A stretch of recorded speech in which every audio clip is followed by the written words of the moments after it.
ఈరోజు ముక్కోటి ఏకాదశి అంట. వైకుంఠ ఏకాదశి, ముక్కోటి ఏకాదశి అన్నీ. మేము తెల్లారుజామున ముగ్గేయడం మర్చిపోయినాము. ఇప్పుడైతే వేసిన చూపిస్తారా అండి.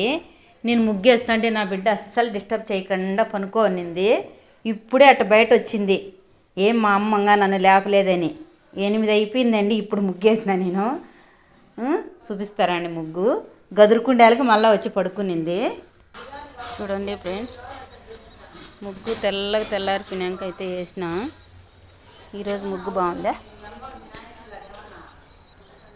ఏదో నాకు వచ్చిన కాడికి అట్లా. రంగులు కూడా పెద్దగా లేవు, అయిపోయినాయి. చూడండి, ఇలా అయితే వేసాను. నచ్చితే లైక్ చేయండి ఫ్రెండ్స్. బాగుంది ముగ్గు. పసుపు కుంకుమ అయితే గుమ్మరిచ్చిన బాదండిగా. ఓకే మరి, బాయ్ ఫ్రెండ్స్. ఇక్కడి నుంచి కూడా ఊపారే. ఇంటి లోపలికి వచ్చి గేట్ కాడికి వచ్చి తీస్తున్నాం. మళ్ళీ రోజేపు కూడా ఉన్నీరులేండి. మా ఇంటి ముందర ముగ్గు తుడిపేస్తారు. ఓకే, 8:30 అవుతుంది. నా చాండి బిడ్డకు పాలు దాపాలే నాన్న. నా బంగారు బిడ్డ లే చింతల్లిలు. మా చాండిగాడు నచ్చితే లైక్ చేయండి ఫ్రెండ్స్. బాయ్ అండి.